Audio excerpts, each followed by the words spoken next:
Langit Jakarta sore itu berwarna jingga sempurna, seolah ikut merayakan. Dari balik dinding kaca sebuah gria tawang di lantai 80, kota terhampar seperti permadani kelap-kelip lampu yang tak berujung. Disinilah, di puncak dunia, Ayu merasa hidupnya baru saja dimulai. Gaun pengantinnya yang berwarna gading jatuh dengan anggun, tidak mewah, tetapi memancarkan keanggunan yang bersahaja, persis seperti dirinya. Ia menatap pantulan dirinya di kaca. Seorang wanita yang telah membangun segalanya dari nol.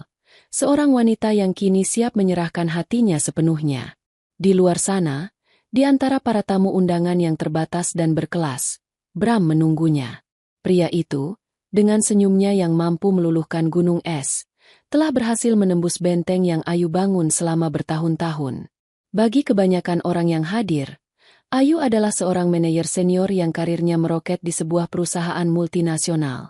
Mereka mengenalnya sebagai wanita yang cerdas, pekerja keras, dan sedikit tertutup. Tidak seorang pun dari mereka, bahkan Bram sendiri, yang tahu rahasia terbesarnya. Ayu sesungguhnya adalah pemilik tunggal dan direktur utama Medika Jaya, sebuah perusahaan farmasi yang ia rintis dari sebuah laboratorium kecil, hingga kini menjadi salah satu pemain utama di industri kesehatan nasional. Ia menyembunyikan identitasnya di balik dewan direksi dan menggunakan nama samaran dalam urusan korporat tingkat tinggi. Itu adalah keputusannya, caranya untuk memisahkan kehidupan pribadi dan profesional, caranya untuk memastikan orang-orang mendekatinya karena siapa dirinya, bukan karena apa yang ia miliki. Dan Bram, ia yakin, mencintainya tanpa mengetahui semua itu. Ia mencintai Ayu, sang manajer, bukan Ayu, sang miliarder. Setidaknya, itulah yang Ayu yakini dengan segenap hatinya. Pertemuan mereka adalah sebuah kebetulan yang terasa seperti takdir. Setahun yang lalu, di sebuah pameran seni kontemporer di Kemang, Ayu sedang berdiri di depan sebuah lukisan abstrak yang penuh warna-warni kacau, mencoba mencari makna di dalamnya. Saat itulah Bram datang dan berdiri di sampingnya. "Kacau, ya?" sapanya. Suaranya renyah dan hangat. Ayu menoleh, sedikit terkejut. "Tergantung bagaimana Anda melihatnya," jawab Ayu, sedikit defensif. Bram tertawa. "Saya melihatnya sebagai pikiran seorang seniman yang sedang jatuh cinta sekaligus patah hati di saat yang bersamaan." Ayu tertegun sejenak, lalu tersenyum. Interpretasi yang menarik.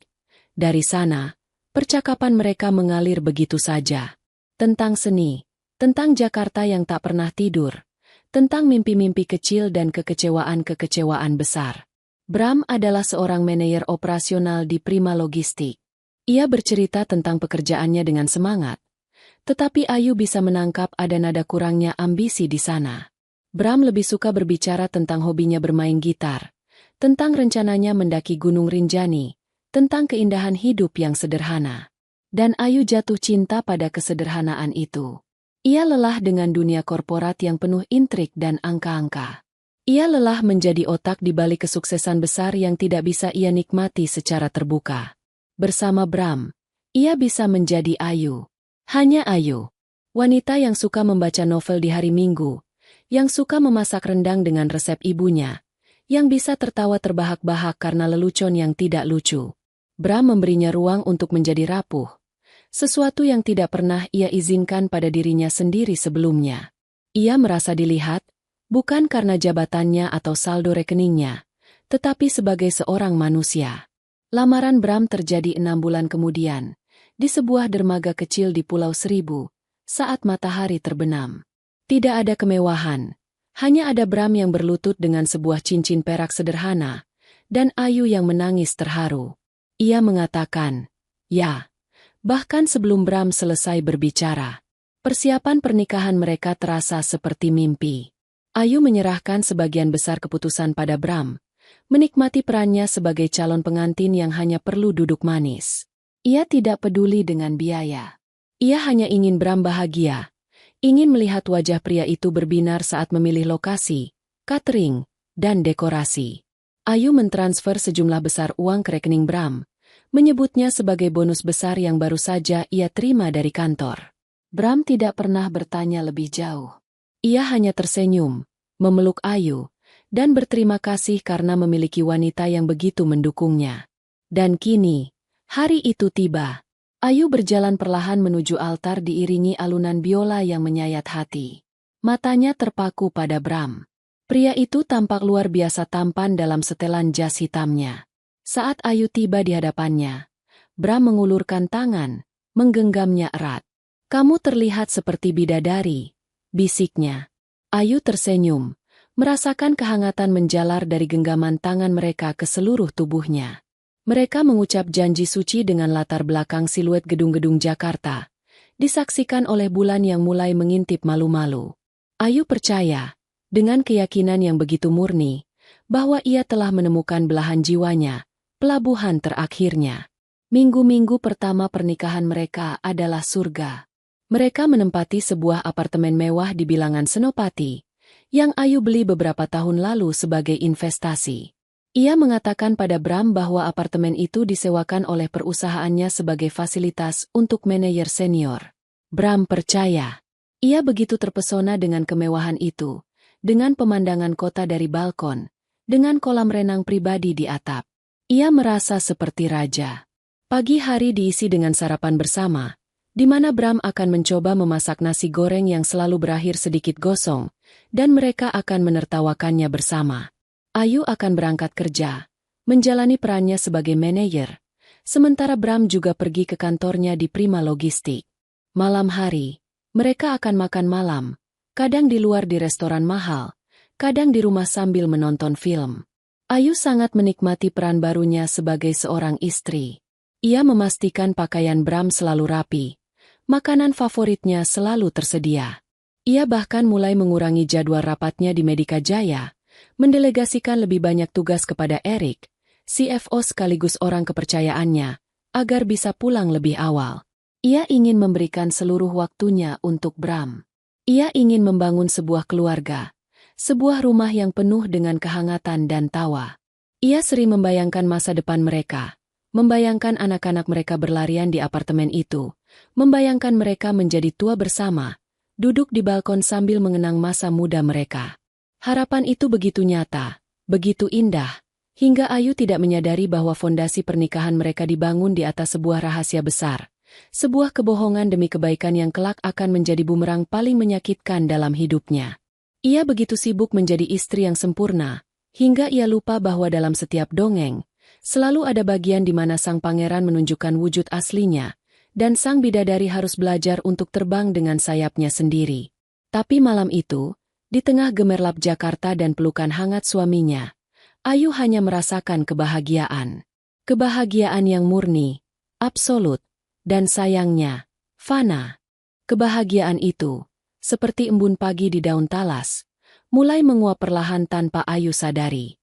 Awalnya adalah hal-hal kecil, retakan-retakan rambut di dinding kaca pernikahan mereka yang tampak sempurna. Bram mulai sering pulang lebih larut dari kantor.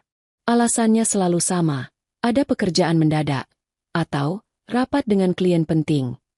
Ayu, yang ingin menjadi istri pengertian, selalu menyambutnya dengan senyum dan makan malam yang dihangatkan. Ia tidak pernah mengeluh, bahkan ketika ia harus makan sendirian hampir setiap malam. Ia meyakinkan dirinya sendiri bahwa suaminya sedang bekerja keras untuk masa depan mereka.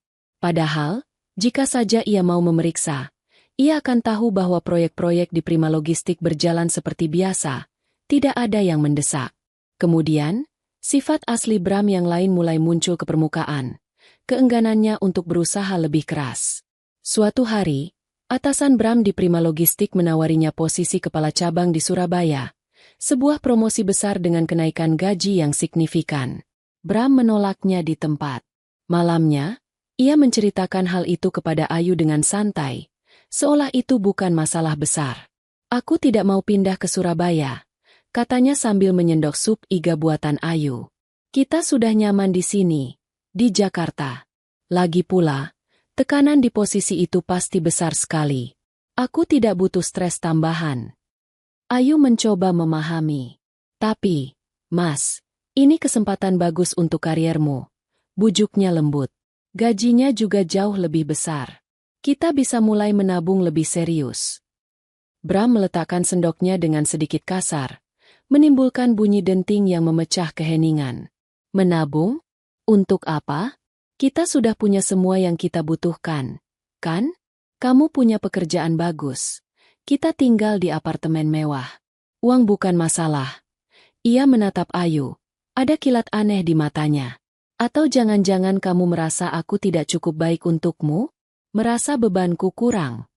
Ayu terkejut mendengar nada tuduhan dalam suara Bram. Bukan begitu, Mas. Aku hanya berpikir tentang masa depan kita. Masa depan kita sudah terjamin. Ayu, potong Bram. Nadanya menjadi dingin. Sudahlah, jangan bahas ini lagi. Aku lelah. Ia bangkit dari meja makan dan menyalakan televisi dengan volume keras, meninggalkan Ayu sendirian dengan sup iga yang mulai mendingin dan perasaan tidak nyaman yang mengganjal di hatinya. Sejak malam itu, Ayu tidak pernah lagi mencoba membahas soal pekerjaan atau ambisi dengan Bram. Ia takut memicu pertengkaran, takut merusak keharmonisan yang berusaha ia jaga mati-matian. Sebagai gantinya, Ayu memilih jalan lain. Ia secara diam-diam menaikkan tunjangan bulanan yang ia transfer ke rekening Bram. Ia menyebutnya sebagai investasi reksadana yang mulai menghasilkan keuntungan. Bram menerimanya dengan senang hati, tanpa sedikit pun rasa curiga. Uang itu, yang seharusnya menjadi jaring pengaman finansial mereka, justru menjadi bahan bakar bagi gaya hidup Bram yang semakin boros.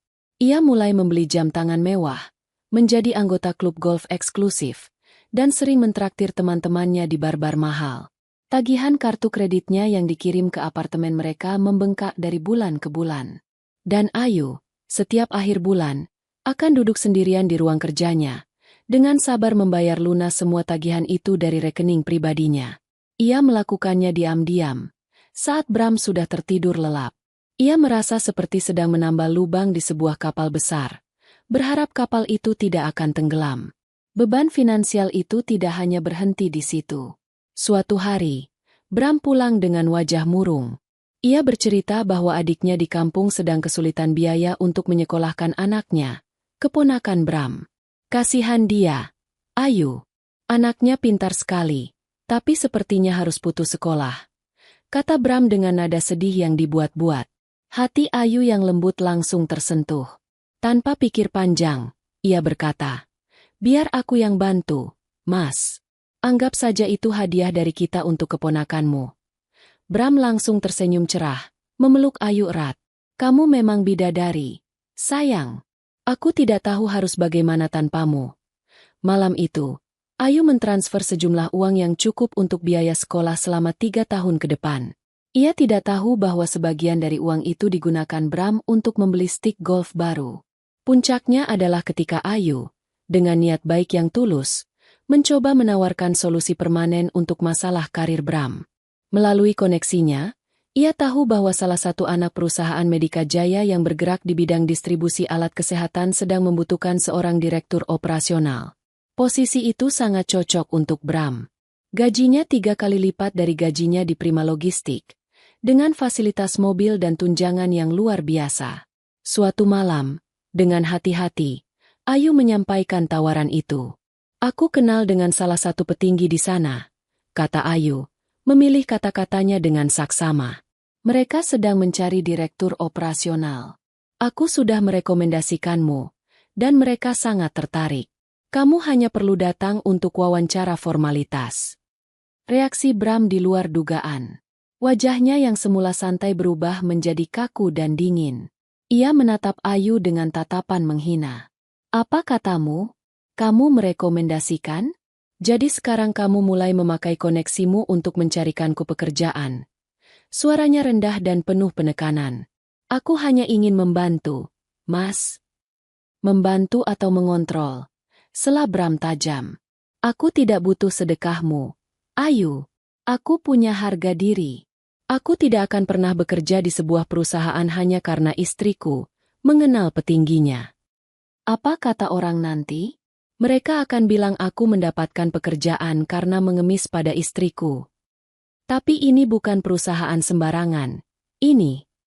Aku tidak peduli, bentak Bram. Suaranya menggema di ruangan itu. Sudah cukup kamu yang mengatur segalanya di rumah ini. Jangan coba-coba mengatur karierku juga. Aku bisa mencari jalanku sendiri. Pertengkaran itu adalah yang terburuk yang pernah mereka alami. Bram menuduh Ayu meremehkannya, menganggapnya tidak mampu, dan mencoba mendominasi hidupnya. Ayu, yang hanya berniat baik, merasa hatinya hancur. Ia mencoba menjelaskan, tetapi Bram tidak mau mendengar. Ia membanting pintu kamar dan tidak berbicara dengan Ayu selama 2 hari. Ayu menangis dalam diam, merasa bersalah meskipun ia tidak tahu di mana letak kesalahannya. Ia merasa seperti berjalan di atas hamparan pecahan kaca. Setiap langkah harus ia ambil dengan hati-hati agar tidak terluka. Sejak insiden itu, Bram menjadi semakin acuh tak acuh dan mudah tersinggung. Ia jarang lagi memuji masakan Ayu. Ia tidak pernah lagi bertanya bagaimana hari Ayu di kantor.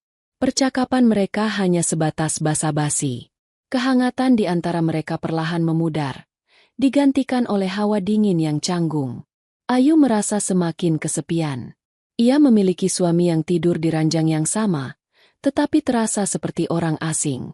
Ia menanggung semua beban sendirian, beban finansial, beban emosional, dan beban rahasia besarnya. Dinding kaca pernikahan mereka kini penuh dengan retakan yang semakin besar dan dalam. Dari luar, orang-orang masih melihat pasangan yang sempurna di apartemen yang indah. Tapi di dalam, Ayu tahu, segalanya mulai hancur berkeping-keping. Cuaca di luar seringkali mendung, seolah langit Jakarta pun bisa merasakan kesedihan yang menyelimuti hati Ayu. Ia hanya bisa berharap badai tidak akan datang. Sebuah harapan yang naif, karena awan-awan hitam itu sudah berkumpul tepat di atas atap rumah tangganya. Ketika Ibu Fatma datang berkunjung dari Cianjur, Ayu merasa secercah kehangatan yang telah lama hilang kembali menyinari rumahnya. Ibunya datang membawa oleh-oleh hasil kebun, aroma teh dan tanah basah yang menenangkan, sebuah kontras yang tajam dengan aroma parfum mahal dan pengharum ruangan otomatis di apartemen mewah itu. Ibu Fatma adalah wanita yang sederhana. Kerutan di sudut matanya adalah peta dari kehidupan yang penuh kerja keras. Namun sorot matanya selalu memancarkan kebijaksanaan dan kasih sayang yang tak terbatas. Ayu memeluk ibunya erat-erat di ambang pintu, menghirup aroma yang mengingatkannya pada masa kecil, pada masa ketika hidup masih terasa mudah dan penuh kepastian. Ia berharap kehadiran ibunya bisa menjadi penawar bagi hawa dingin yang semakin menusuk di dalam pernikahannya. Namun, harapan itu pupus lebih cepat dari yang ia duga. Bram, sejak awal, menunjukkan sikap yang tidak ramah. Ia menyalami ibu mertuanya dengan setengah hati, senyumnya kaku dan dipaksakan. Selama Ibu Fatma di sana, Bram lebih banyak menghabiskan waktu di dalam kamar dengan laptopnya atau di depan televisi, seolah kehadiran ibu mertuanya adalah sebuah gangguan. Ia menjawab pertanyaan-pertanyaan Ibu Fatma dengan gumaman singkat. Matanya tidak pernah lepas dari layar ponselnya. Ayu merasa malu dan sakit hati melihat sikap suaminya. Ia terus-menerus mencoba menutupi kekasaran Bram dengan tawa yang canggung dan dengan mengalihkan pembicaraan. "Mas Bram sedang banyak pekerjaan, Bu," katanya, lagi dan lagi, sebuah kebohongan yang terasa semakin hambar setiap kali diucapkan. Ibu Fatma, dengan kearifan seorang ibu, tentu saja bisa melihat apa yang sedang terjadi. Ia tidak mengatakan apa-apa, tetapi tatapan matanya saat menatap Ayu penuh dengan kekhawatiran. Ia melihat putrinya yang dulu selalu ceria kini lebih sering termenung. Ia melihat senyum Ayu yang tidak lagi mencapai matanya. Ia melihat bagaimana Ayu selalu berusaha melayani Bram, sementara Bram menerimanya seolah itu adalah sebuah kewajiban yang wajar. Ia melihat retakan-retakan itu, meskipun Ayu berusaha keras menutupinya dengan lapisan cat yang tebal. Puncaknya terjadi pada malam ketiga kunjungan Ibu Fatma. Ayu memasak makanan spesial, semua hidangan favorit Bram dan ibunya. Di meja makan, suasana terasa tegang. Ayu berusaha mencairkan suasana dengan bercerita tentang kenangan masa kecilnya, tentang betapa ia merindukan masakan ibunya. Ibu Fatma tersenyum, lalu dengan niat baik yang tulus, ia menoleh kepada Bram. "Bram," katanya dengan suara yang lembut namun tegas. "Ibu lihat Ayu ini sudah bekerja sangat keras. Pagi-pagi sekali sudah berangkat. Malam baru pulang. Di rumah pun masih harus mengurus semuanya. Kamu sebagai suami seharusnya menjadi pendukungnya, menjadi sandarannya. Jangan malah menjadi bebannya. Kata-kata itu, meskipun diucapkan dengan nada kasih, jatuh seperti bom di tengah keheningan. Wajah Bram langsung mengeras. Rahangnya menegang, dan ia meletakkan sendok dan garpunya dengan bunyi dentangan keras di atas piring. "Maksud ibu apa?" tanyanya. Suaranya dingin dan tajam. "Ibu pikir saya ini beban untuk Ayu?" "Bukan begitu maksud ibu, nak." "Sudah jelas itu maksud ibu," potong Bram, nadanya meninggi. "Ibu tidak perlu ikut campur urusan rumah tangga kami. Saya ini suaminya Ayu. Saya yang paling tahu apa yang terbaik untuk keluarga kami. Ibu mungkin bisa mengatur Ayu waktu dia masih di kampung, tapi sekarang dia istri saya." Ayu merasa darahnya surut dari wajahnya. Ia terpaku di kursinya, antara kaget, marah, dan malu. "Mas, sudah," bisiknya, mencoba menenangkan. Tapi Bram tidak peduli. Ia bangkit dari kursinya, mendorongnya ke belakang dengan kasar. "Saya sudah selesai makan." Ia menatap Ibu Fatma dengan tatapan tajam yang tidak Ayu kenal sebelumnya. "Dan saya harap, ini terakhir kalinya Ibu mencoba menasihati saya." Setelah mengatakan itu, ia berbalik dan berjalan menuju kamar, membanting pintunya hingga membuat piring-piring di meja bergetar. Keheningan yang tertinggal terasa lebih menyakitkan daripada teriakan manapun. Air mata mulai menggenang di pelupuk mata Ayu. Ia menatap ibunya. Mulutnya terbuka ingin meminta maaf, tetapi tidak ada suara yang keluar. Ibu Fatma mengulurkan tangannya yang keriput, mengelus punggung tangan putrinya. "Sudah, enduk," bisiknya lirih. "Jangan menangis." Malam itu, setelah memastikan ibunya tidur, Ayu masuk ke kamarnya. Bram sudah berbaring di tempat tidur, memunggunginya, pura-pura tertidur. Ayu tidak mengatakan apa-apa. Ia hanya berbaring di sisinya, menjaga jarak, merasa seperti ada jurang yang dalam di antara mereka. Ia menangis tanpa suara, air matanya membasahi bantal, merasakan kesendirian yang begitu pekat hingga menyesakkan napas. Ia menikah, tetapi ia merasa lebih sendirian daripada sebelumnya. Kepergian Ibu Fatma keesokan harinya meninggalkan kekosongan yang lebih besar. Rumah itu kembali terasa dingin dan senyap. Pertengkaran malam itu tidak pernah mereka bahas. Bram bersikap seolah tidak ada apa-apa, sementara Ayu terlalu lelah dan terluka untuk memulai percakapan. Ia memendam semuanya sendiri. Tekanan batin itu mulai merusak pertahanan fisiknya. Ia mulai sering sakit kepala. Ia kehilangan nafsu makan. Tidurnya tidak pernah nyenyak. Sering terbangun di tengah malam dengan jantung berdebar kencang. Di kantor, ia kesulitan berkonsentrasi. Erik, CFO-nya, beberapa kali bertanya apakah ia baik-baik saja. "Kamu terlihat pucat, Ayu," katanya. Ayu hanya menjawab bahwa ia kurang tidur. Ia merasa tubuhnya seperti mesin yang dipaksa bekerja tanpa henti, dan kini mulai rusak di sana-sini. Ia lelah secara fisik, mental, dan emosional. Ia lelah berpura-pura semuanya baik-baik saja. Ia lelah menjadi istri yang pengertian bagi suami yang tidak pernah mencoba mengerti dirinya. Ia lelah menanggung semua beban sendirian dalam sunyi. Suatu malam Jumat, saat hujan deras mengguyur Jakarta, mengubah jalanan menjadi sungai-sungai kecil, kondisi Ayu mencapai titik terendahnya. Tubuhnya terasa panas dingin secara bersamaan. Kepalanya pusing berputar, dan setiap sendinya terasa ngilu. Ia mencoba bangkit dari sofa, tetapi kakinya lemas dan ia kembali jatuh terduduk. Dengan sisa tenaga, ia meraih termometer di laci. Angkanya menunjukkan 39,5 derajat. Ia menggigil hebat. Bram sedang berada di ruang kerja, asyik bermain game daring di komputernya. Suara tembakan dan ledakan dari pengeras suara mengisi keheningan apartemen. Ayu memanggilnya dengan suara serak dan lemah. Mas Bram." Tidak ada jawaban. Suara game itu terlalu keras. Ayu mencoba lagi, lebih keras. "Mas, tolong." Akhirnya, Bram menyahut tanpa menoleh. Matanya masih terpaku pada layar. "Apa sih?" "Aku lagi sibuk. Badanku panas sekali, Mas. Kepalaku pusing." Rintih Ayu. Bisa tolong ambilkan kompres. Terdengar helaan napas kesal dari ruang kerja. Ya ampun, Ayu. Kamu ini manja sekali. Cuma demam biasa, kan? Minum saja parasetamol. Ada di kotak obat. Jangan ganggu aku. Lagi seru nih. Setelah itu, yang terdengar hanyalah kembali suara ledakan dari Gim. Ayu terdiam di sofa. Selimut tebal membungkus tubuhnya yang menggigil. Kata-kata Bram yang dingin dan acuh tak acuh terasa lebih menyakitkan daripada demam yang membakar tubuhnya. Di saat ia merasa begitu lemah dan tak berdaya, di saat ia paling membutuhkan suaminya, pria itu lebih memilih Gim daripada dirinya. Malam itu, di tengah gemuruh guntur dan kilat yang menyambar-nyambar di luar jendela, Ayu akhirnya mengerti. Ia tidak hanya sendirian. Ia telah diabaikan. Cintanya, pengorbanannya, semuanya tidak berarti apa-apa.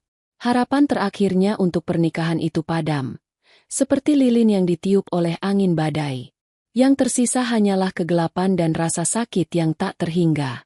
Pagi harinya, Ayu memaksakan diri untuk bangkit. Demamnya sedikit turun setelah ia menelan beberapa butir obat semalam. Tetapi tubuhnya masih terasa remuk. Ia melihat Bram sudah tidak ada di apartemen. Hanya ada secari kertas di meja makan. Aku ada acara golf dengan teman-teman di Bogor. Mungkin pulang malam. Tidak ada pertanyaan tentang keadaannya. Tidak ada ucapan semoga lekas sembuh. Hanya sebuah pemberitahuan. Ayu meremas kertas itu. Rasa pahit memenuhi kerongkongannya. Dengan sisa-sisa kekuatan yang ia miliki, ia bersiap-siap untuk pergi ke kantor. Pekerjaan adalah satu-satunya pelariannya. Satu-satunya tempat di mana ia merasa dihargai dan memiliki kendali. Di ruang rapat utama Medika Jaya, Ayu sedang memimpin sebuah pertemuan krusial dengan tim riset dan pengembangan. Mereka membahas peluncuran produk baru yang akan menjadi penentu masa depan perusahaan.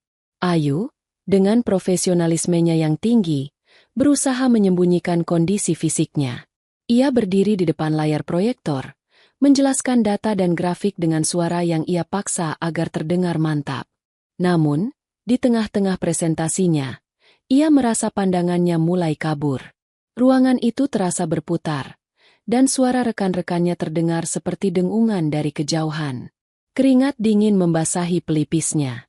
Ia mencoba berpegangan pada meja, tetapi kakinya terasa seperti jeli.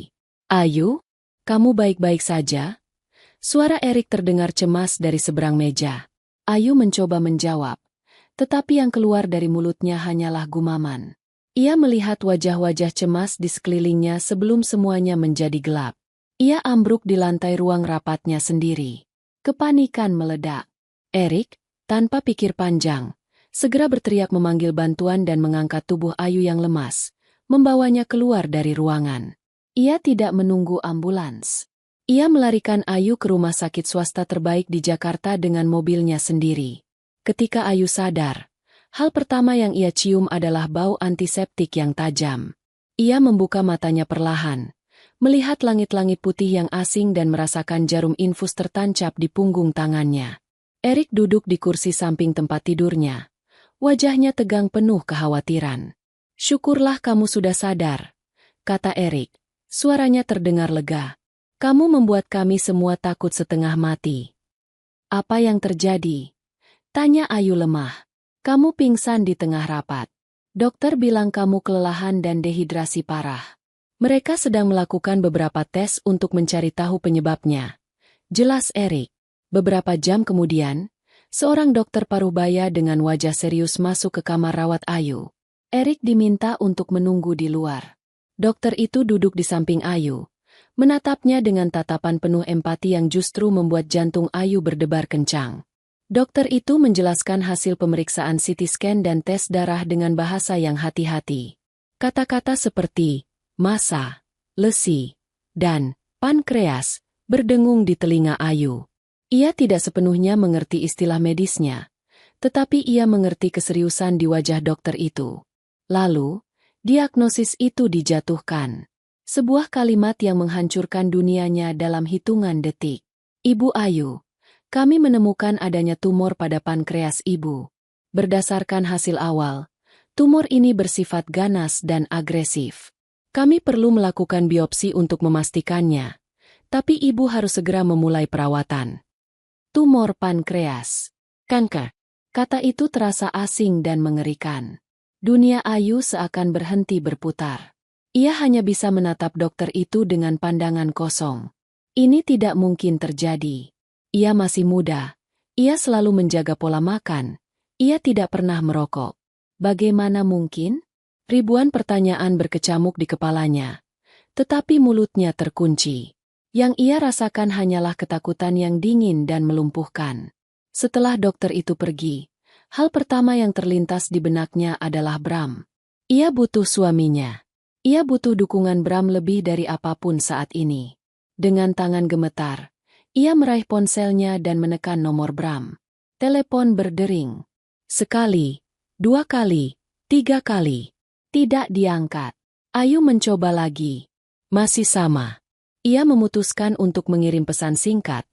Jemarinya terasa kaku saat mengetik. Mas, aku di rumah sakit. Aku butuh kamu di sini. Tolong hubungi aku segera. Ia menatap layar ponselnya, menunggu dengan napas tertahan. Beberapa menit kemudian, tanda centang 2 biru muncul di pesannya. Dibaca. Ayu menunggu balasan. 1 menit, 5 menit, 15 menit. Tidak ada balasan. Ia mencoba menelepon lagi. Kali ini, panggilannya langsung dialihkan ke pesan suara. Bram menolak panggilannya. Rasa takut di dalam diri Ayu perlahan bercampur dengan rasa sakit yang menusuk. Suaminya tahu ia di rumah sakit, tahu ia membutuhkan bantuan, dan pria itu dengan sadar memilih untuk mengabaikannya. Di saat hidupnya berada di titik terendah, di saat ia menghadapi monster bernama kanker, pria yang telah berjanji untuk menemaninya dalam suka dan duka justru menghilang tanpa jejak. Hari-hari berikutnya adalah neraka yang sunyi. Hasil biopsi mengkonfirmasi diagnosis awal. Dokter menyarankan untuk segera memulai sesi kemoterapi. Ayu membuat sebuah keputusan besar. Ia memanggil Erik ke ruangannya. Erik, katanya. Suaranya serak namun tegas. Aku akan memulai perawatan ini. Tapi aku mau kamu rahasiakan ini dari semua orang. Jangan beritahu siapapun di kantor. Dan yang terpenting, jangan sampai ibuku tahu. Aku tidak mau dia khawatir. Erik menatapnya dengan sedih. Tapi, Ayu, kamu tidak bisa melalui ini sendirian. Di mana Bram? Ayu tersenyum pahit. Bram sedang sibuk. Aku akan baik-baik saja. Sesi kemoterapi pertamanya adalah pengalaman yang menguras jiwa. Ia duduk di sebuah kursi di ruangan steril, di antara pasien-pasien lain yang tampak lelah dan pucat. Beberapa ditemani oleh pasangan mereka, yang lain oleh anak-anak mereka. Mereka saling berpegangan tangan, memberikan kata-kata penyemangat. Ayu hanya sendirian. Ia menatap kantong cairan kimia yang menetes perlahan melalui selang infus ke dalam tubuhnya. Cairan yang diharapkan bisa membunuh sel-sel kanker, tetapi juga terasa seperti racun yang menggerogoti sisa-sisa kekuatannya. Efek sampingnya datang dengan cepat. Mual yang hebat, lemas yang luar biasa, dan rambutnya mulai rontok helai demi helai. Setiap pagi, ia akan menemukan gumpalan rambut di bantalnya, sebuah pengingat nyata dari penyakit yang menggerogoti tubuhnya. Ia berjuang sendirian. Dalam kesunyian kamar rumah sakit yang dingin, ia melawan rasa sakit fisik dan kehancuran emosional. Setiap hari ia memeriksa ponselnya, berharap ada panggilan atau pesan dari Bram. Tapi tidak ada. Ponsel itu tetap diam.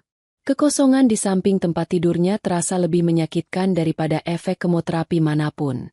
Ia adalah seorang istri yang ditinggalkan, seorang pasien yang berjuang tanpa ada satu orang pun yang menggenggam tangannya.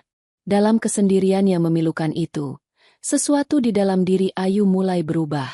Air matanya mengering, digantikan oleh sebuah keteguhan yang dingin seperti baja. Ia sadar, ia harus menyelamatkan dirinya sendiri, karena tidak ada orang lain yang akan melakukannya untuknya. Perjuangannya bukan lagi hanya melawan kanker. Ini adalah perjuangan untuk merebut kembali hidup dan harga dirinya. 2 minggu telah berlalu sejak Ayu memulai perjalanannya di neraka. 2 minggu yang terasa seperti 2 tahun. Hari-harinya diisi dengan ritme rumah sakit yang monoton dan kejam, jarum infus, kantong kemoterapi, rasa mual yang tak kunjung hilang, dan kelelahan yang meresap hingga ke tulang sumsum.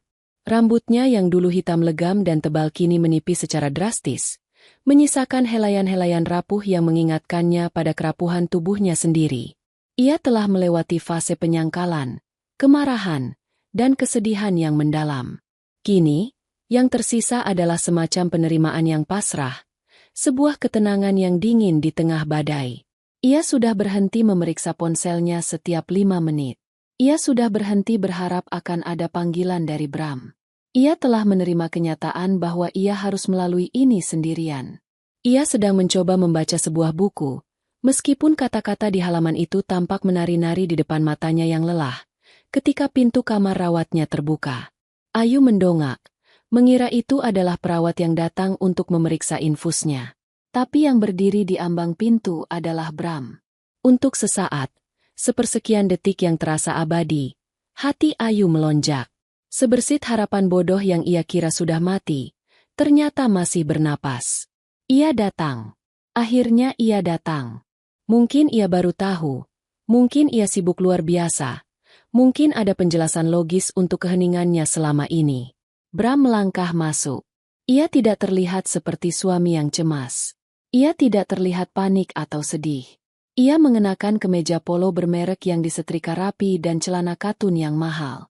Rambutnya tertata sempurna, dan ia membawa aroma parfum yang sama seperti yang ia pakai di hari pernikahan mereka. Ia tidak membawa bunga, tidak membawa buah, tidak membawa tatapan rindu.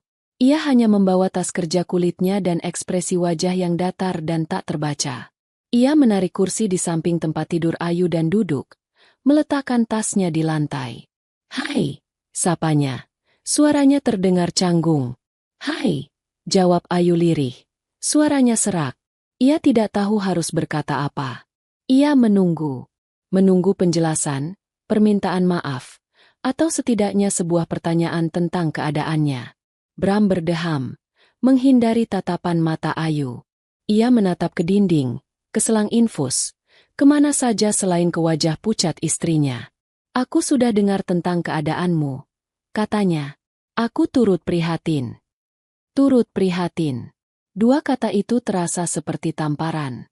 Bukan, "Aku khawatir setengah mati," atau "Maafkan aku baru datang." Hanya sebuah ungkapan simpati yang dingin dan berjarak, seperti yang diucapkan orang asing pada sebuah pemakaman. "Aku sudah mencoba mencarimu," bisik Ayu. Suaranya bergetar. "Aku menelepon, mengirim pesan." "Aku tahu," potong Bram cepat. "Aku sedang sibuk. Banyak masalah di kantor. Dan jujur saja, Ayu, aku butuh waktu untuk berpikir." Ia akhirnya menatap Ayu, dan di matanya tidak ada kehangatan, hanya ada kalkulasi yang dingin. "Aku sudah banyak berpikir tentang pernikahan kita. Tentang kita." Jantung Ayu mulai berdebar tak karuan, bukan karena harapan, tapi karena firasat buruk. "Dan aku rasa ini tidak akan berhasil," lanjut Bram. Ia meraih tas kerjanya, membukanya, dan mengeluarkan sebuah amplop coklat tebal. Ia meletakkannya di atas meja kecil di samping tempat tidur Ayu, tepat di sebelah gelas air putihnya. "Aku mau kita cerai." Dunia Ayu seakan pecah berkeping-keping. Napasnya tercekat di tenggorokan. Cerai? Di sini? Sekarang? Di saat ia sedang berjuang antara hidup dan mati? Ia menatap amplop itu, lalu menatap wajah Bram, mencoba mencari setitik keraguan atau penyesalan. Ia tidak menemukan apa-apa. Kenapa? Hanya itu kata yang berhasil keluar dari bibirnya yang kering. Bram menghela napas, seolah pertanyaan Ayu adalah sebuah gangguan sepele. "Lihatlah keadaan kita, Ayu. Pernikahan ini sudah tidak sehat. Kamu terlalu fokus dengan pekerjaanmu. Dan sekarang kamu sakit. Aku tidak bisa hidup dalam lingkungan yang negatif seperti ini terus-menerus. Aku butuh memulai lembaran baru." Rasa sakit di dada Ayu begitu hebat hingga ia sulit bernapas. Jadi ini salahnya? Karena ia sakit? Seolah bisa membaca pikiran Ayu, Bram melanjutkan dengan nada yang lebih dingin. "Ini yang terbaik untuk kita berdua. Aku sudah menyiapkan semua surat-suratnya. Pengacaraku bilang ini akan jadi proses yang cepat. Ia menunjuk ke amplop itu. Di dalamnya juga ada surat pernyataan tentang pembagian aset. Aku sudah mengajukan klaim atas semua aset bersama kita. Aset bersama? Ulang Ayu dengan suara tak percaya. Ya. Rumah, mobil, semua tabungan di rekening bersama kita, kata Bram, menyebutkan satu persatu harta yang Ayu beli dengan hasil kerja kerasnya sendiri. Anggap saja ini pesangon untukku, karena telah menyia-nyiakan waktuku dalam pernikahan ini. Ia berhenti sejenak, lalu menambahkan kalimat yang menjadi puncak dari kekejamannya. Lagi pula, setelah semuanya selesai nanti, kamu mungkin tidak akan butuh itu semua lagi. Dan di sanalah, di dalam kalimat terakhir itu, Ayu melihat semuanya dengan jelas. Bram tidak menceraikannya karena pernikahan mereka tidak sehat. Ia menceraikannya karena ia mengira Ayu akan mati. Ia ingin merampas semua harta Ayu sebelum Ayu meninggal. Ia bukan hanya seorang suami yang tidak peduli. Ia adalah seekor burung bangkai yang sedang menunggu mangsanya mati. Sesuatu di dalam diri Ayu putus saat itu juga. Kehancuran hatinya begitu total, begitu absolut, hingga tidak ada lagi ruang untuk air mata. Kesedihan yang tadinya memenuhi setiap sel tubuhnya menguap, dan di tempatnya yang kosong, sesuatu yang baru dan mengerikan mulai tumbuh. Sebuah kemarahan yang dingin, tajam, dan fokus. Api dendam yang membara dengan tenang.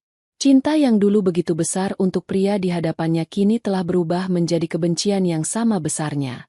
Ayu menatap Bram, benar-benar menatapnya untuk pertama kali sejak pria itu masuk. Ia tidak lagi melihat pria yang pernah ia cintai. Ia melihat seorang pengecut, seorang parasit, seorang pencuri. Dan ia tidak akan membiarkan pencuri ini menang. Perlahan, dengan gerakan yang disengaja, Ayu meraih amplop coklat itu. Tangannya tidak lagi gemetar. Ia tidak membukanya. Ia hanya memegangnya, merasakan beratnya pengkhianatan di tangannya. Ia menarik napas dalam-dalam, mengumpulkan sisa-sisa kekuatannya. Ketika ia berbicara, suaranya tidak lagi serak atau lemah. Suaranya tenang, datar, dan penuh dengan otoritas yang sudah lama tidak ia gunakan dalam kehidupan pribadinya. Baiklah, katanya. Bram tampak sedikit terkejut dengan reaksi Ayu yang tenang. Ia mungkin mengharapkan tangisan, teriakan, atau permohonan. Baiklah, ulang Bram, sedikit bingung. Ya, baiklah, Bram. Aku akan menandatangani surat cerai ini, kata Ayu. Sekarang, pergilah. Kehadiranmu mengganggu waktu istirahatku. Bram mengerutkan kening, tidak yakin harus berkata apa. Ia bangkit dari kursinya. Baguslah kalau kamu bisa mengerti. Ini yang terbaik. Ia mengambil tasnya dan berjalan menuju pintu. Sebelum ia keluar, ia berbalik. Pengacaraku akan menghubungimu. Lalu ia pergi, menutup pintu di belakangnya, meninggalkan keheningan yang memekakan. Ayu duduk sendirian di kamarnya selama beberapa menit, membiarkan apa yang baru saja terjadi meresap sepenuhnya. Ia tidak hancur. Ia tidak putus asa. Sebaliknya, ia merasakan sebuah energi baru yang aneh mengalir di dalam dirinya. Tujuan. Ia punya tujuan baru. Bukan hanya untuk sembuh dari kankernya, tetapi untuk bertahan hidup dan membalas dendam. Ia akan mengambil kembali semua yang menjadi miliknya. Ia akan menghancurkan pria yang telah mencoba menghancurkannya di saat ia paling rapuh. Dengan tekad yang baru ditemukan, Ayu meraih ponselnya dari meja. Ia tidak menelepon ibunya. Ia tidak menelepon pengacara. Ia menekan nomor satu-satunya orang di dunia yang mengetahui rahasia terbesarnya. Satu-satunya orang yang bisa ia percaya untuk menjalankan rencananya. Telepon itu tersambung setelah dering kedua. Halo, Erik. Kata Ayu. Ayu, bagaimana keadaanmu? Apa kata dokter? Suara cemas Erik terdengar di seberang. Aku akan baik-baik saja, Erik. Jawab Ayu, dan untuk pertama kalinya setelah sekian lama, ia benar-benar meyakininya. Dengar, aku punya pekerjaan untukmu. Ini sangat penting. Siapkan tim hukum terbaik kita. Batalkan semua agendaku yang lain. Mulai sekarang, kita punya satu prioritas utama. Apa itu? Ayu. Ayu menatap amplop coklat di pangkuannya. Sebuah senyum tipis yang dingin tersungging di bibirnya. Waktunya sang ratu mengambil kembali kerajaannya. Keesokan paginya, kamar rawat Ayu di rumah sakit telah berubah fungsi. Dari ruang pemulihan yang sunyi, kini menjadi pusat komando perang. Erik datang tidak sendirian. Ia membawa serta Elisa Harper, kepala tim hukum Medika Jaya, seorang wanita parubaya yang terkenal dengan ketajamannya di ruang sidang dan loyalitasnya yang tanpa batas pada Ayu. Mereka tidak membawa bunga atau kartu ucapan. Mereka membawa laptop, tumpukan dokumen tebal, dan sebuah proyektor mini. Sementara perawat memeriksa infus Ayu, Erik dan Elisa sudah sibuk menyiapkan peralatan mereka. Ayu, meskipun masih pucat dan lemah, duduk bersandar di bantalnya dengan otoritas seorang direktur utama. Matanya yang biasanya sayu kini berkilat dengan kecerdasan dan fokus yang tajam. Ia tidak lagi terlihat seperti pasien yang tak berdaya. Ia adalah seorang jenderal yang sedang merancang strategi pertempuran. "Selamat pagi," sapanya. Suaranya tenang namun mengandung kekuatan. "Terima kasih sudah datang secepat ini. Kita tidak punya banyak waktu." Erik memulai presentasinya, menampilkan struktur perusahaan dan daftar klien utama di dinding putih kamar rumah sakit. "Seperti yang kita semua tahu," kata Erik, menunjuk sebuah nama di daftar itu. "Prima Logistik adalah salah satu mitra logistik terbesar kita.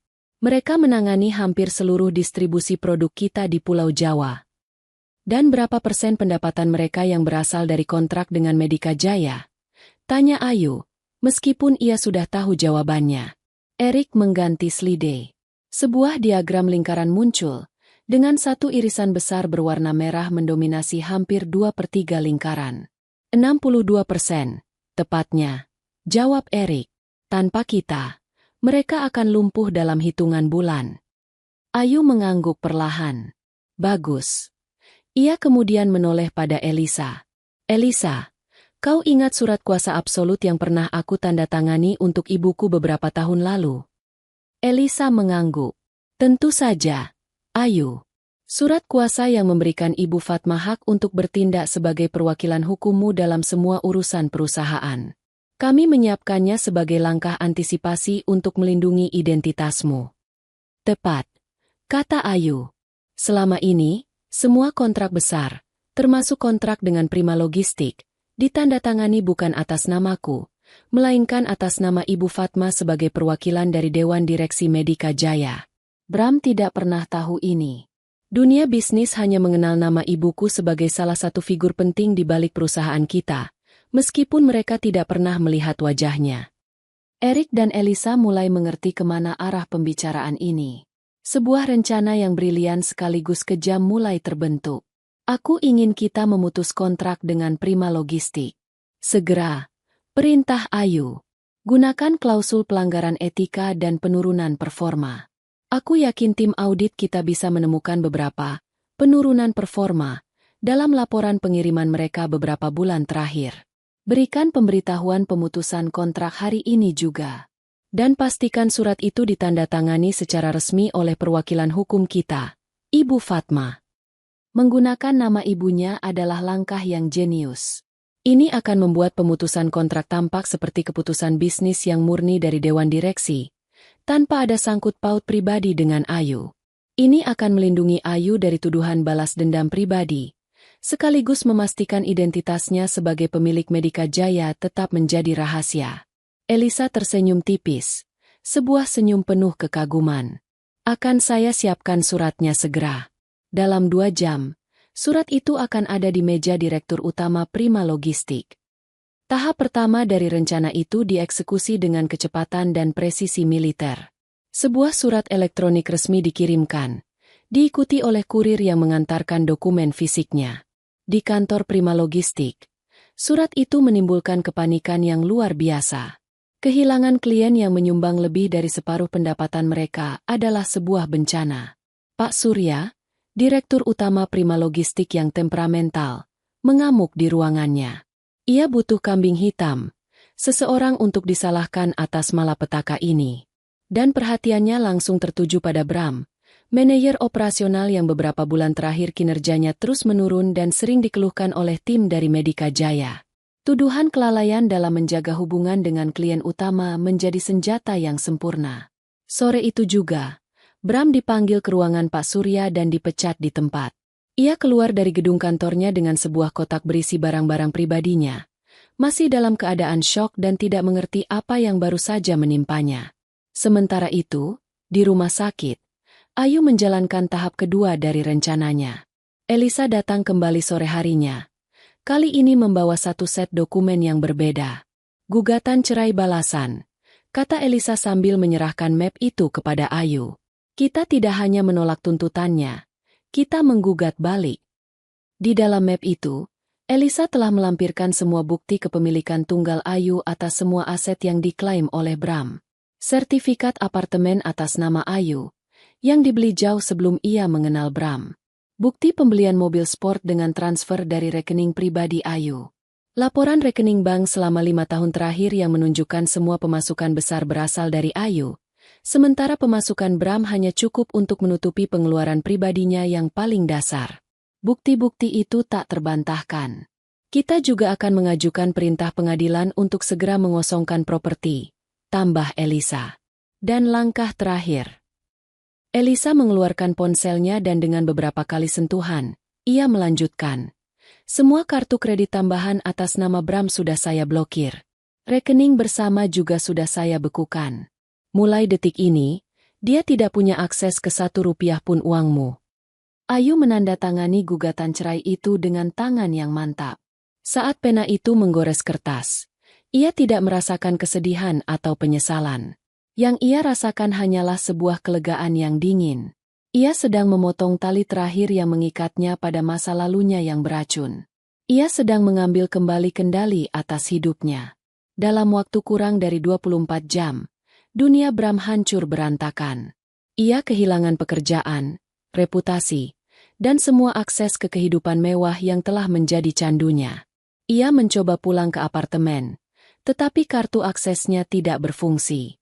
Seorang petugas keamanan memberitahunya bahwa kunci telah diganti atas perintah pemilik.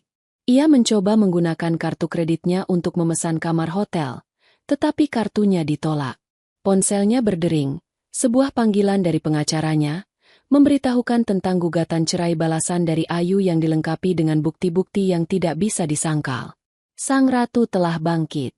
Dari ranjang rumah sakitnya, ia menggerakkan bidak-bidak caturnya dengan presisi yang mematikan. Ia mungkin masih lemah secara fisik, tetapi pikirannya tidak pernah setajam ini. Pertempuran baru saja dimulai, dan ia tidak akan berhenti sampai ia memastikan bahwa raja yang sombong dan pengkhianat itu kehilangan segalanya, persis seperti apa yang telah coba dilakukan pria itu padanya. Ia menatap keluar jendela kamarnya, melihat lampu-lampu kota Jakarta yang mulai menyala.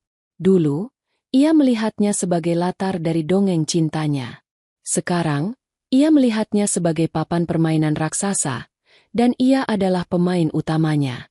Beberapa hari telah berlalu sejak Ayu melancarkan serangan pertamanya.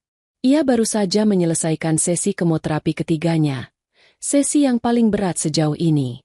Tubuhnya terasa seperti baru saja digilas oleh truk.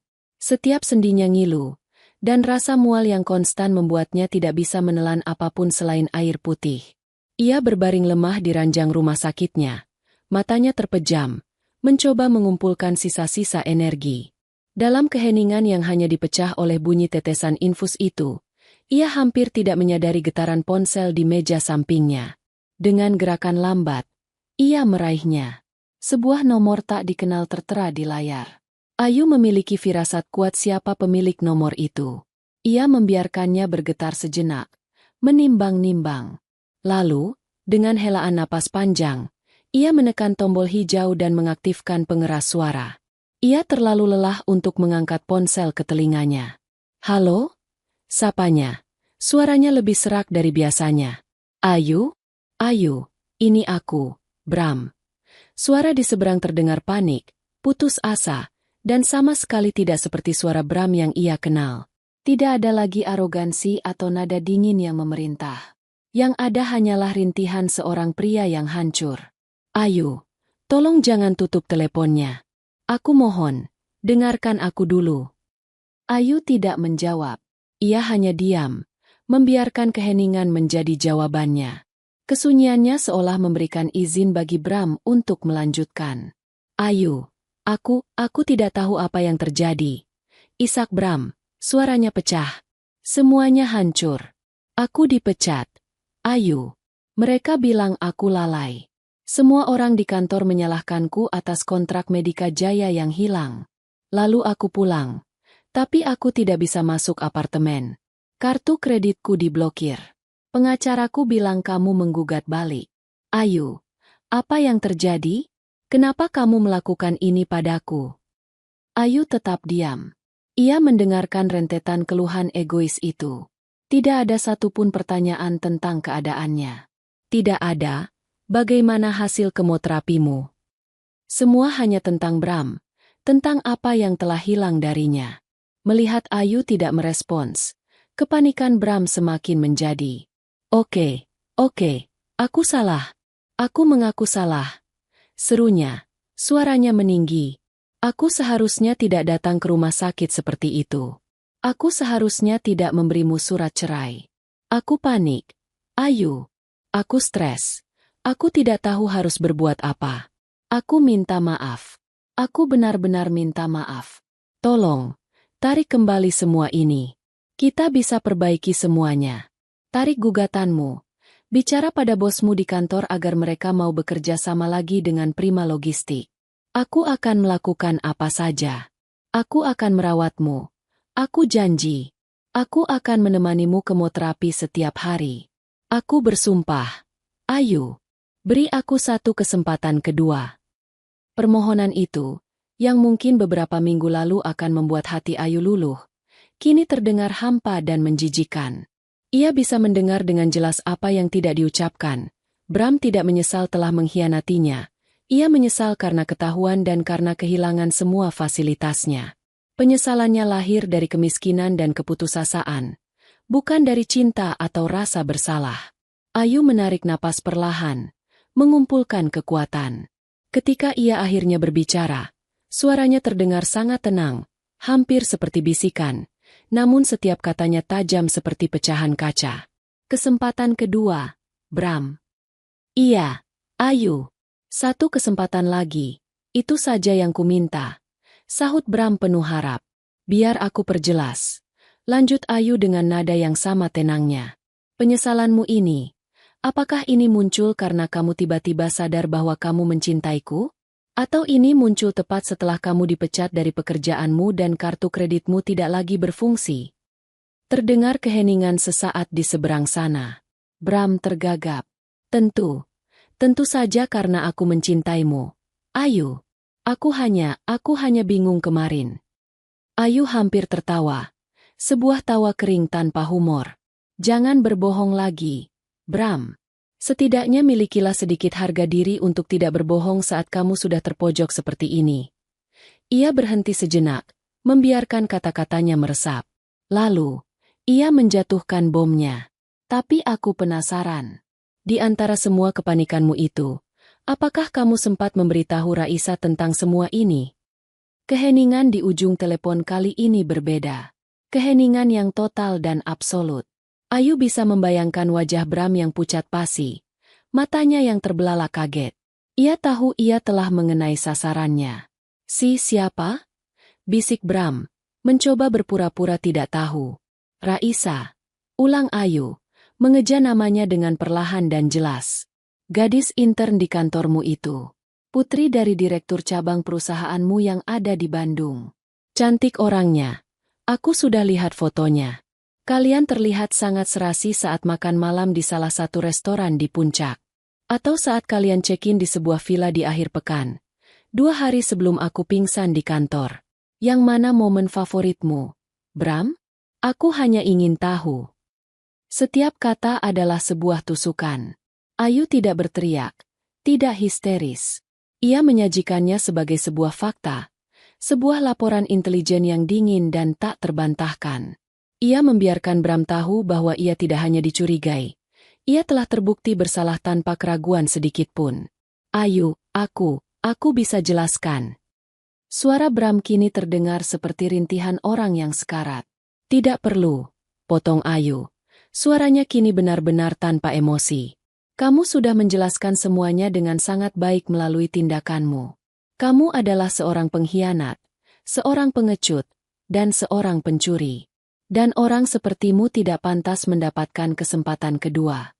Kamu bahkan tidak pantas mendapatkan waktuku untuk bicara di telepon. Ayu, jangan. Selamat tinggal, Bram, kata Ayu. Lalu, dengan jari yang tidak lagi gemetar, ia mengakhiri panggilan itu. Tanpa jeda, ia masuk ke dalam daftar kontak, mencari nomor tidak dikenal yang baru saja menelepon, dan menekan tombol blokir. Selesai. Satu pintu ke masa lalunya telah ia tutup dan ia kunci rapat-rapat. Ia tidak merasa menang. Ia hanya merasa kosong. Tetapi itu adalah kekosongan yang bersih, bukan kekosongan yang menyakitkan. Itu adalah lahan kosong tempat ia bisa mulai membangun sesuatu yang baru. Beberapa menit kemudian, ia menelepon Elisa. Elisa, ini aku, katanya. Suaranya sudah kembali normal. Aku ingin kita menambahkan satu tuntutan lagi dalam kasus ini. Tuntutan perdata atas perselingkuhan. Gunakan semua bukti yang kita punya. Kamu yakin, Ayu? Tanya Elisa. Ini bisa menjadi proses yang lebih rumit dan terekspos media. Aku sangat yakin, jawab Ayu. Ini bukan lagi soal harta. Ini soal harga diri. Aku mau semua orang tahu siapa dia sebenarnya. Di kantor firma hukumnya, Elisa tersenyum. Ia memberi isyarat kepada timnya untuk mulai bekerja. Mereka adalah tim terbaik. Dalam beberapa jam, mereka sudah mengumpulkan lebih banyak bukti. Rekaman CCTV dari lobi hotel, tagihan kartu kredit Bram untuk hadiah-hadiah mahal yang tidak pernah Ayu terima, bahkan kesaksian dari seorang pelayan restoran yang melihat mereka berdua. Tim peretas etis mereka bahkan berhasil menemukan sebuah folder tersembunyi di akun cloud bersama yang lupa Bram hapus, berisi foto-foto mesra Bram dan Raisa. Pertempuran hukum ini tidak akan menjadi pertarungan yang seimbang. Ini akan menjadi sebuah eksekusi. Dan Ayu, dari ranjang rumah sakitnya, adalah hakim sekaligus algojonya. Dunia bisnis Jakarta, di balik gedung-gedung pencakar langitnya yang megah dan transaksinya yang bernilai triliunan, pada dasarnya adalah sebuah desa kecil. Gosip dan berita menyebar lebih cepat daripada api di musim kemarau. Kisah jatuhnya Bram menjadi topik pembicaraan terpanas di kalangan eksekutif. Ceritanya memiliki semua elemen drama yang menarik. Seorang manajer yang sedang naik daun, kehilangan klien terbesar perusahaannya secara misterius, pemecatan yang memalukan, dan gugatan cerai yang brutal dari istrinya yang kaya raya. Lalu, lapisan terpedas dari cerita itu pun terkuak. Perselingkuhan dengan seorang anak magang. Reputasi Bram hancur berkeping-keping. Namanya masuk daftar hitam di hampir semua perusahaan perekrutan eksekutif. Setiap kali ia mengirimkan lamaran pekerjaan, ia akan menerima penolakan halus atau tidak dibalas sama sekali. Para kolega yang dulu menepuk punggungnya kini menghindarinya di acara-acara sosial. Teman-teman yang dulu sering ia traktir kini tidak pernah lagi mengangkat teleponnya. Ia menjadi paria, contoh nyata dari seseorang yang memiliki segalanya lalu kehilangannya dalam sekejap karena kesombongan dan kebodohannya sendiri. Ia bertahan hidup selama beberapa minggu dengan sisa uang tunai yang ia miliki dan dengan menjual beberapa barang mewahnya. Jam tangan Rolex-nya ia jual dengan harga miring kepada seorang kolektor. Stick golf edisi terbatasnya ia lego di sebuah forum daring. Pakaian-pakaian bermereknya ia jual kiloan. Setiap barang yang ia lepaskan adalah pengingat dari kehidupan yang pernah ia miliki, kehidupan yang ia sia-siakan. Uang hasil penjualan itu habis dengan cepat untuk membayar pengacara yang tidak kompeten dan untuk menutupi biaya hidupnya yang paling dasar. Setelah puluhan lamaran untuk posisi manajerial ditolak, Bram mulai menurunkan standarnya. Ia melamar untuk posisi supervisor, lalu staf senior, lalu bahkan untuk posisi staf junior. Tetapi namanya sudah terlalu tercemar. Tidak ada perusahaan terkemuka yang mau mengambil risiko mempekerjakan seseorang dengan rekam jejak seperti dirinya. Keputusasaan mulai mencengkeramnya. Ia tidak punya pilihan lain selain mencari pekerjaan di sektor informal. Di tempat-tempat di mana masa lalu seseorang tidak terlalu dipedulikan selama mereka mau bekerja keras. Akhirnya, setelah berbulan-bulan menganggur, ia mendapatkan pekerjaan. Bukan di gedung kantor yang dingin ber-AC di pusat kota, melainkan di sebuah gudang logistik raksasa di pinggiran Bekasi. Ia diterima sebagai supervisor shift malam. Pekerjaannya adalah memastikan para kuli angkut memuat dan membongkar barang dari truk sesuai jadwal. Ia harus bekerja dari jam 10 malam hingga jam 6 pagi, 6 hari seminggu. Gajinya hanya 1/10 dari gajinya di Prima Logistik. Nyaris tidak cukup untuk menutupi biaya hidup di Jakarta. Pria yang dulu biasa menghadiri rapat dewan direksi kini harus berteriak-teriak di tengah deru mesin forklift dan debu yang menyesakan. Tangannya yang dulu terbiasa memegang pulpen mahal kini menjadi kapalan karena harus sesekali membantu mengangkat kotak-kotak berat. Kelelahan fisik yang ia rasakan tidak ada apa-apanya dibandingkan dengan kehancuran mental dan rasa malu yang harus ia telan setiap malam. Itulah harga dari kesombongannya. Sementara itu, subplot tentang Raisa berakhir dengan cepat dan senyap. Seperti yang sudah Ayu duga, keluarga Raisa adalah keluarga terpandang yang tidak mau nama baik mereka tercoreng oleh skandal. Beberapa hari setelah tuntutan perdata dilayangkan, pengacara keluarga Raisa menghubungi Elisa. Mereka tidak mencoba melawan. Mereka hanya ingin masalah itu hilang. Sebuah kesepakatan dicapai di luar pengadilan. Keluarga Raisa membayar sejumlah besar uang ganti rugi kepada Ayu, uang yang tidak Ayu butuhkan tetapi ia terima sebagai simbol kemenangan. Sebagai imbalan atas pencabutan tuntutan dan perjanjian untuk tidak membawa masalah itu ke media. Ayu setuju. Tujuannya bukanlah menghancurkan gadis muda itu, melainkan menghancurkan kebohongan Bram. Setelah kesepakatan itu, Raisa menghilang dari peredaran.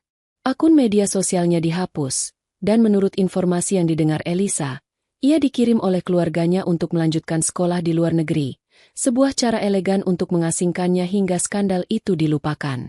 Dengan hilangnya pekerjaan dan sumber pendapatan lainnya, Bram terlempar ke jurang kemiskinan. Ia tidak bisa lagi membayar sewa apartemen kecil yang ia tempati setelah diusir dari rumah Ayu. Ia terpaksa pindah ke sebuah kamar kos sempit dan pengap di daerah padat penduduk, dengan kamar mandi bersama dan dinding yang tipis seperti kertas. Tumpukan utang dari kartu kredit pribadinya dari masa lalu kini mulai mengejarnya. Teleponnya terus-menerus berdering, bukan dari teman-temannya, melainkan dari para penagih utang yang suaranya tidak kenal ampun. Suatu malam, setelah menyelesaikan shift kerjanya yang melelahkan, Bram kembali ke kamar kosnya. Ia merebus sebungkus mie instan di atas kompor listrik kecil. Sambil menyeruput kuah mie yang asin, ia menatap pantulan dirinya di cermin kecil yang retak. Ia melihat seorang pria yang tampak 10 tahun lebih tua, dengan kantung mata yang hitam, wajah yang kuyu, dan tatapan mata yang kosong. Ia telah kehilangan segalanya. Pekerjaan, istri, kekasih, harta, teman, dan yang paling penting, harga dirinya. Di tengah kesunyian malam yang dipecah oleh suara tikus di langit-langit, ia akhirnya menyadari kesalahannya. Tetapi sudah terlambat. Tidak ada lagi kesempatan kedua. Ia harus membayar harga untuk setiap kebohongan dan setiap pengkhianatan yang telah ia lakukan, satu persatu, dalam kesendirian yang ia ciptakan sendiri. 6 bulan setelah panggilan telepon terakhirnya dengan Bram, Ayu duduk di ruangan yang sama di mana dunianya pernah hancur. Ruangan konsultasi dokter yang dingin dan steril itu kini terasa berbeda. Ia tidak lagi merasakan ketakutan yang melumpuhkan seperti dulu.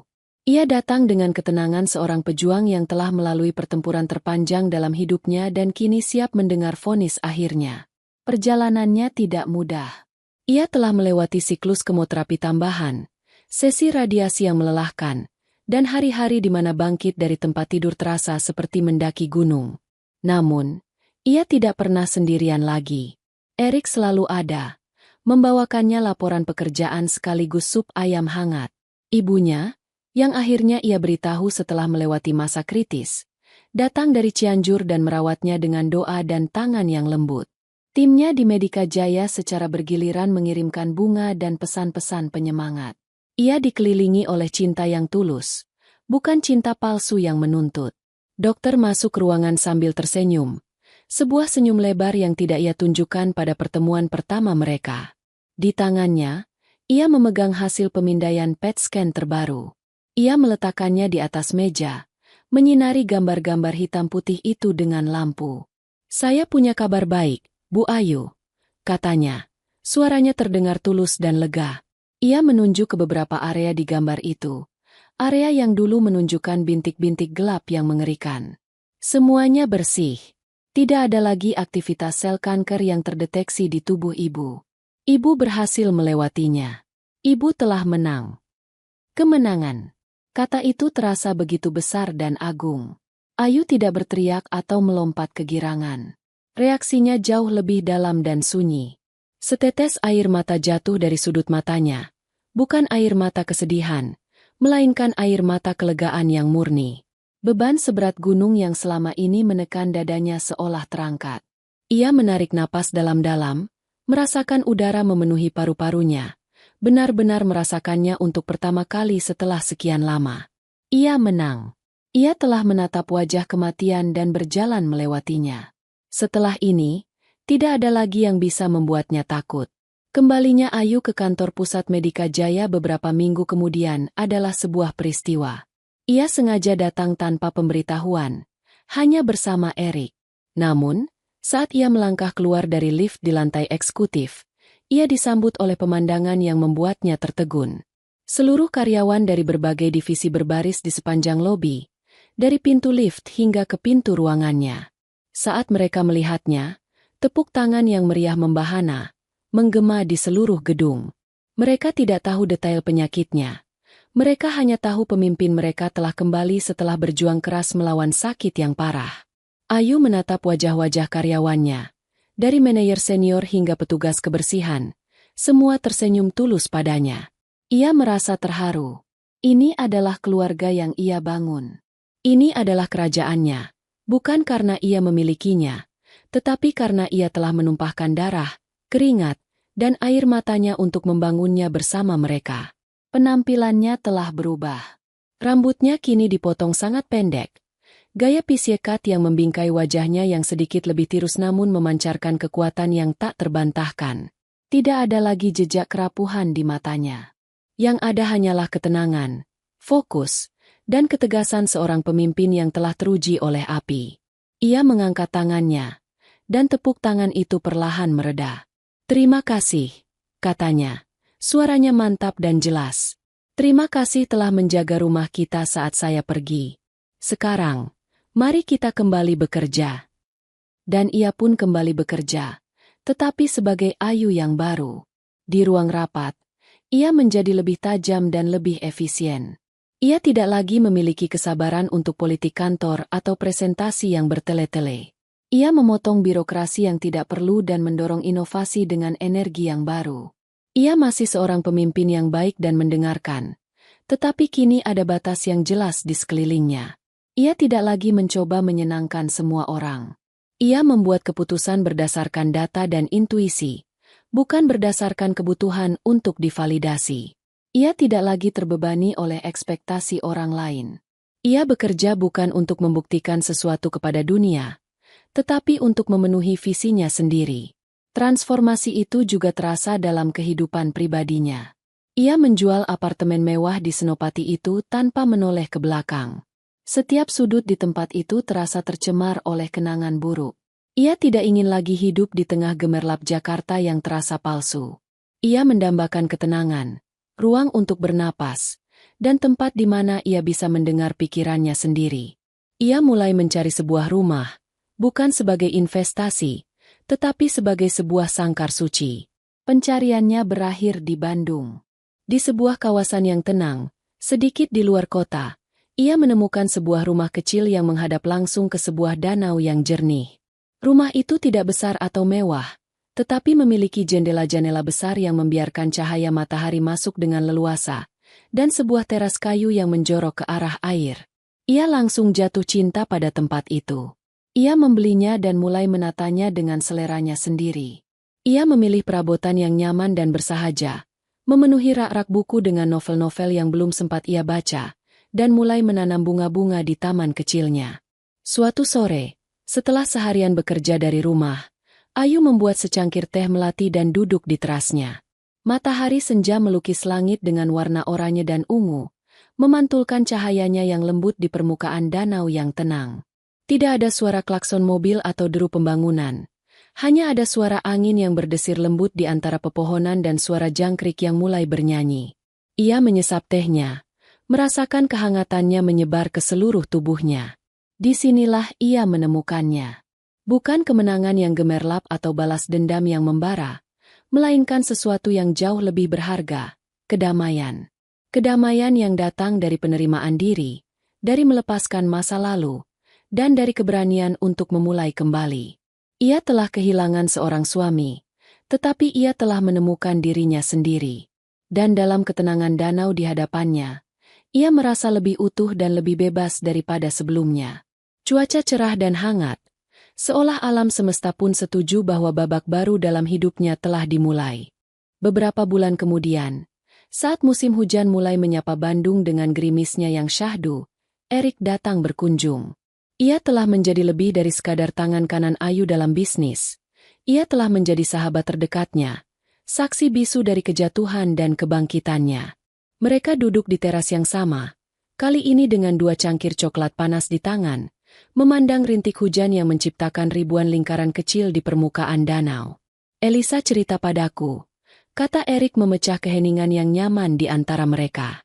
"Salah satu klien kita, pengusaha muda dari Singapura itu, terus bertanya padanya tentangmu. Sepertinya dia ingin mengajakmu makan malam." Erik tersenyum jahil. Dia pria yang baik, ayu, tampan, cerdas, dan sangat sukses. Ayu tersenyum tipis, sebuah senyum tulus tanpa beban. Ia menggelengkan kepalanya pelan. "Sampaikan terima kasihku padanya, Erik. Tapi aku tidak tertarik." "Kamu tidak bisa menutup hatimu selamanya," kata Erik lembut. "Aku tidak menutup hatiku," jawab Ayu. Matanya menatap jauh ke tengah danau. "Aku justru sedang membukanya lebar-lebar. Tapi untuk diriku sendiri. Selama bertahun-tahun, aku mendefinisikan kebahagiaanku melalui orang lain. Melalui restu ibuku, melalui kesuksesan perusahaanku, dan yang paling parah, melalui senyuman seorang pria. Sekarang, aku sedang belajar untuk menemukan kebahagiaan itu dari dalam. Aku sedang menikmati masa penyembuhan ini, Erik. Menikmati kemandirianku, menikmati kesendirian yang damai ini. Aku tidak butuh seorang pria untuk membuatku merasa utuh." Erik menatapnya. Ada kekaguman yang tulus di matanya. Ia melihat wanita di hadapannya bukan lagi sebagai bosnya, atau sebagai korban yang harus dilindungi, tetapi sebagai manusia yang telah mencapai tingkat kebijaksanaan yang langka. "Aku mengerti," katanya. "Dan aku ikut bahagia untukmu." Mereka terdiam lagi, menikmati suara hujan dan kehangatan coklat di tangan mereka. Keheningan di antara mereka tidak lagi canggung, melainkan penuh dengan pemahaman yang tak terucapkan. "Aku sering berpikir tentang semua yang terjadi setahun terakhir ini," kata Ayu pelan, lebih seperti berbicara pada dirinya sendiri. Rasanya seperti mimpi buruk yang panjang. Pengkhianatan, rasa sakit, ketakutan, semuanya terasa begitu nyata. Ada saat-saat di mana aku pikir aku tidak akan sanggup melewatinya. Ia berhenti sejenak, lalu menoleh pada Erik. "Dulu, aku pikir orang yang kuat adalah orang yang tidak pernah jatuh, tidak pernah gagal, tidak pernah terluka. Aku membangun tembok yang begitu tinggi di sekelilingku, berusaha menjadi wanita super yang sempurna dalam segala hal. Tapi aku salah. Kekuatan sejati," lanjutnya, "ternyata bukan datang dari tidak pernah jatuh. Kekuatan